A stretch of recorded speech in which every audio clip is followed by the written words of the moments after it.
bom dia, está na hora de termos 5 minutos com Deus. E que a paz do Senhor, que excede todo entendimento, esteja sobre a sua vida, sua casa, sua família, e que essa mesma paz seja o hábito do Senhor no seu coração para a realização dos seus sonhos, planos e projetos. Amém? Hoje eu gostaria de falar com você sobre a veracidade, a importância de uma amizade. Eu não falo de pessoas que estão ao nosso redor, de colegas, pessoas com as quais nós partilhamos bons momentos, mas que se passam.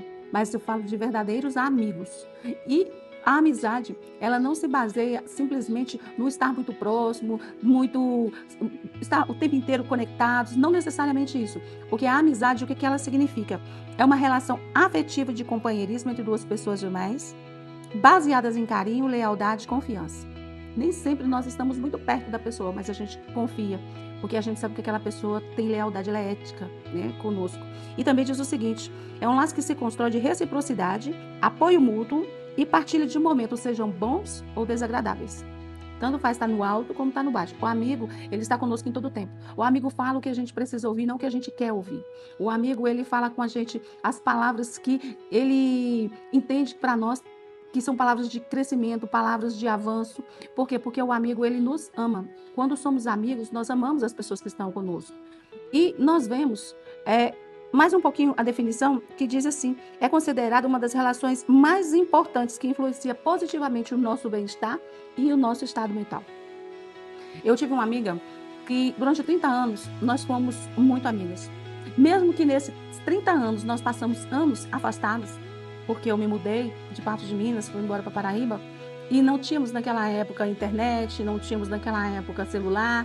Então era uma época em que a gente ou escrevia ou fazia ligação. A ligação era muito cara, então a gente não tinha como falar muito. E nós passamos muito tempo afastados. E quando voltaram as redes sociais, nós nos reaproximamos. E quando eu mudei para cá, então ficou mais fácil.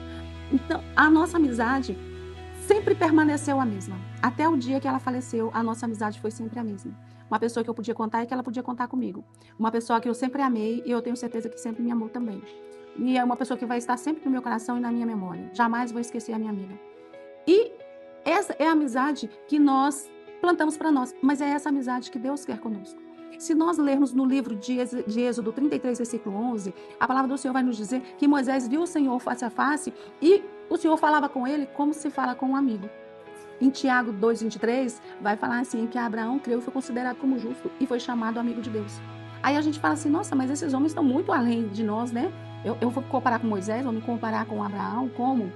Nós não precisamos nos comparar. Nós não precisamos querer nos colocar numa balança com eles, porque Jesus, ele nos disse o que nós devemos fazer. No livro de João, capítulo 15, versículo 14, ele fala assim, e vós sereis considerados meus amigos se fizerem o que eu vos mando. Ou seja, se nós obedecermos o que o Senhor nos ensinou, tudo que ele passou aqui nos ensinando, se nós obedecemos os mandamentos, se nós andamos de acordo com o plano dele, se nós ouvimos o que ele diz e que ele continua dizendo, porque a palavra dele continua conosco, e Jesus foi, ele é e ele vai continuar sendo o mesmo, então nada muda, então nós somos chamados amigos dele. E ele fala assim, olha, vocês não são escravos, porque escravo não sabe o que o seu Senhor faz, mas eu te chamo amigo porque eu partilho com vocês. Ou seja, ele deixou para nós toda a direção que o Pai tinha passado para ele. E o que ele fala conosco? Ele nos chama ao arrependimento. É saber que nós estamos andando por caminhos que não são os caminhos que ele tem para nós e persistirmos em andar naquele lugar. Ele quer que nós transformemos as nossas vidas, que nós nos arrependamos dos maus caminhos. E quais são os meus maus caminhos? Quais são as coisas que eu faço? O Senhor, ele já nos deixou uma lista de coisas. Algumas delas a gente nem precisa falar, porque já está tão claro. Matar, roubar, adulterar, mentir, a gente já sabe que isso aí já não faz parte mais do reino de Deus. Nunca fez, né? Isso não deve fazer mais parte da nossa vida. Mas existem outras coisas. O Senhor, ele nos chama para uma exclusividade, para um relacionamento íntimo, para uma intimidade. Ou seja, ele quer lealdade da nossa parte. O que ele quer mais de nós? Ele quer que nós tenhamos confiança nele.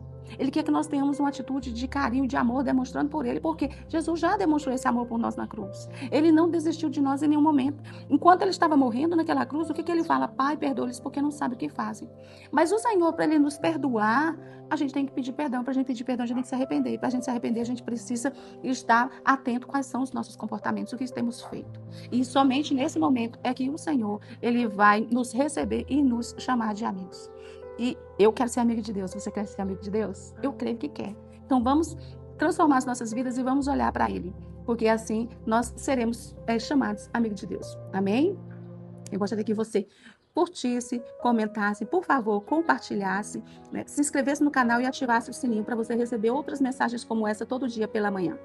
E que Deus te abençoe, que Deus sobre ti levante o seu rosto e te dê a paz. E você tem um dia abençoado, um dia cheio do Espírito Santo na sua vida. Um dia de bons negócios, um dia de produção, um dia abençoado. E no final do dia você pode falar assim: até aqui o Senhor me ajudou. Amém?